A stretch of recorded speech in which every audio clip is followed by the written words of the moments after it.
प्यारे दोस्तों, आज हम आपको एक अजीब व गरीब घोड़े के बारे में बताने वाले हैं, जिसके बारे में जानकर आप भी हैरान रह जाएंगे। और साथ में हम परों वाले घोड़े यानी उड़ने वाले घोड़े के बारे में भी बात करेंगे।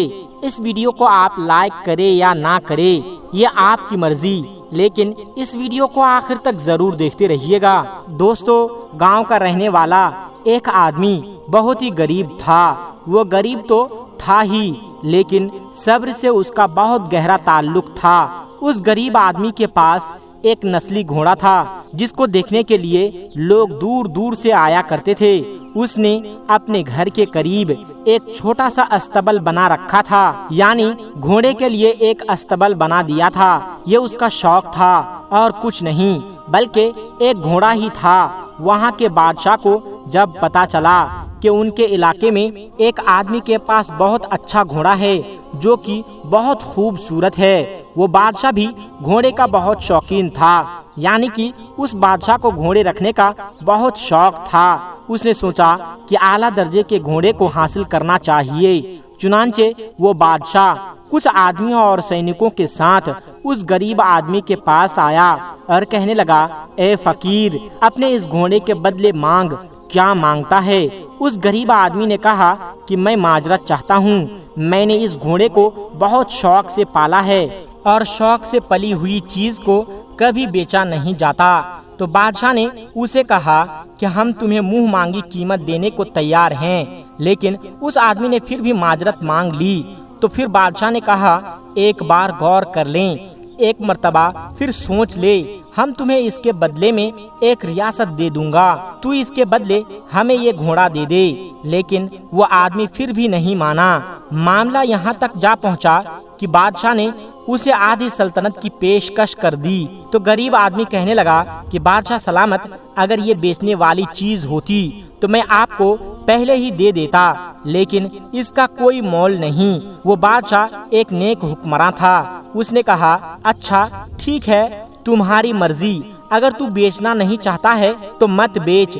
बादशाह के चले जाने के बाद गांव के तमाम लोग उस गरीब आदमी के पास आया और कहने लगा, तू कितना बेवकूफ आदमी है। बादशाह तेरे पास आए और उन्होंने तुझे आधी सल्तनत की पेशकश भी कर दी थी। अगर तुझे वो सल्तनत मिल जाती तो फिर तेरे साथ साथ पूरे गांव वालों के मजे होते, तू हमारा बादशाह होता। तूने ये कितनी बड़ी गलती कर दी है। इतनी बड़ी खुशनसीबी को तूने घर आए कबूल नहीं किया। तो उसने कहा कि ये मेरा घोड़ा है। बादशाह ने उसका मोल लगाया, मुझे मंजूर नहीं था, तो मैंने उन्हें ये घोड़ा नहीं दिया। तो हमने ये खुशनसीबी और बदनसीबी की क्या बात है? फिर लोगों ने कहा कि तू एक जिद्दी आदमी है, तू शुरू से ही ऐसा था, तेरा मिजाज ही ऐसा है। इतना कहकर तमाम लोग चले गए। थोड़े अरसे के बाद सुबह के वक्त वो गरीब आदमी जब अस्तबल में दाखिल हुआ तो फिर देखा कि अस्तबल खाली है, उसका वो घोड़ा वहाँ मौजूद नहीं था। गांव के लोगों को जब पता चला तो कहने लगे कि तुझसे कहा था कि वक्त के बादशाह के साथ जोर आजमाई ना कर, और अब देख तेरा घोड़ा तेरे पास नहीं है, तेरे साथ बड़ा जुल्म हुआ है, तू तो तबाह व बर्बाद हो गया। उस आदमी ने कहा कि मैं कैसे तबाह व बर्बाद हो गया? एक घोड़ा ही तो था, छोटी सी चीज थी, मेरी जिंदगी तो बहुत बड़ी है। तो लोगों ने कहा, नहीं, तू बड़ा बेवकूफ आदमी है, तुझे अल्लाह तबारक व तआला ने अक्ल ही नहीं दी है। ये कहकर सारे लोग वापस चले गए। इसके बाद तकरीबन 1 महीना गुजरा। एक दिन घोड़ा हिनहिनाता हुआ उस गरीब आदमी के पास वापस आ गया और उस घोड़े के साथ बहुत सारे घोड़े भी थे जो उसी घोड़े के नस्ल के थे। वो सभी घोड़े आला दर्जे के थे। जब उस आदमी ने उन घोड़ों को देखा तो बड़ा खुश हुआ और फिर सब घोड़ों को अस्तबल में डाल दिया। गांव के लोगों को जब इसके बारे में पता चला तो गांव वाले कहने लगे, तू तो बड़ा खुशनसीब इंसान है, तुझे न सिर्फ तेरा खोया हुआ घोड़ा वापस मिला, बल्कि उसके साथ साथ कुछ और घोड़े भी मिल गए। तो उस गरीब आदमी ने कहा, घोड़ा था, चला गया था और अब वापस भी आ गया है। तुम एक वाक्य पकड़ लेते हो और तुम नालायक लोग समझते नहीं हो और कहते हो कि तुम्हारी ये खुश नसीबी है। दोस्तों, वो सारे जंगली घोड़े थे اور ان سب کو سنبھالنا بہت مشکل تھا۔ اس غریب آدمی کا ایک لوتا بیٹا تھا جو اسے جان سے بھی بہت زیادہ پیارا تھا۔ بیٹے نے اپنے باپ سے کہا کہ یہ جنگلی گھوڑے ہیں اور میں ان کو سدھار دوں گا۔ چنانچہ اس نے سب سے صحت مند گھوڑے کو پکڑا اور اس کے منہ میں لگام دے کر اس کے اوپر چڑھا اور اس گھوڑے کو چلانے کی کوشش کرنے لگا، لیکن اس کا بیٹا گھوڑے سے گر گیا اور اس کی ٹانگ کی ہڈی ٹوٹ گئی، اور پھر اس کا باپ اسے اٹھا کر گھر لے گیا۔ گاؤں کے لوگ اس کے پاس آئے اور پھر کہنے لگے، تیرا ایک ہی بیٹا تھا، تو مارا گیا، تباہ و برباد ہو گیا، تیرے گھر میں مصیبتوں نے ڈیرا ڈال لیا ہے۔ تھوڑی دنوں کے بعد بادشاہ کی جنگ شروع ہو گئی اور جنگ بڑھتی گئی، لہٰذا لوگوں کو زبردستی فوج میں بھرتی کرنے لگے۔ بادشاہ نے اپنے آس پاس کے لوگوں اور صحت مند نوجوانوں کو پکڑنے لگا اور پھر سبھی کو جنگ میں بھرتی کرنے لگا۔ اس غریب آدمی کے بیٹے کی ٹانگ ٹوٹی ہوئی تھی اور وہ کسی کام کا نہیں تھا، لہٰذا بادشاہ کے لوگ اسے چھوڑ کر چلے گئے۔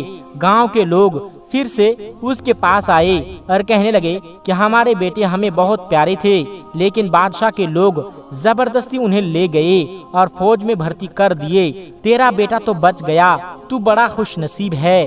تو پھر اس آدمی نے کہا، تم لوگ اس قابل نہیں کہ تمہارے ساتھ رہا جائے، یہ گاؤں ہی نالائق انسانوں کا ہے۔ زندگی کے ایک چھوٹے سے حصے کو ساری زندگی میں پھیلا کر اس کا نتیجہ نکال دیتے ہیں۔ میں معافی چاہتا ہوں، میں تمہارے درمیان نہیں رہوں گا، میری اور تمہاری جدائی ہے۔ چنانچہ اپنے بیٹے اور گھوڑے کو ساتھ لے کر دوسرا گاؤں چلا گیا۔ دوستو، اب بات کی جائے پروں والے گھوڑے کی، تو آئیے اس کے بارے میں بھی کچھ باتیں کہتے ہیں۔ دوستو، کچھ وقت سوشل میڈیا پر پروں والے گھوڑے کی بات چل رہی ہے اور یہ کہا جا رہا ہے کہ فلاں جگہ پر پروں والا گھوڑا دیکھا گیا ہے، اڑنے والا گھوڑا دیکھا گیا۔ تو دوستو، ہم آپ کو بتا دیں کہ یہ کچھ نہیں، کہیں بھی ایسا اڑنے والا گھوڑا نہیں دیکھا گیا ہے۔ یہ سب ٹیکنالوجی کے ذریعے ایڈیٹنگ کیے ہوئے فوٹو ہیں۔ آپ ان سب چیزوں پر دھیان نہ دیا کریں۔ دوستو، آج کی اس ویڈیو میں بس اتنا ہی۔ آپ نے اس ویڈیو کے ذریعے کیا سیکھا ہمیں کمنٹ باکس میں ضرور بتائیے گا، اور ایسے ہی دلچسپ ویڈیو کے لیے ہمارے چینل کو سبسکرائب ضرور کر لیجئے گا۔ تب تک آپ اپنا اور اپنوں کا بہت زیادہ خیال رکھیے گا۔ السلام علیکم ورحمۃ اللہ وبرکاتہ۔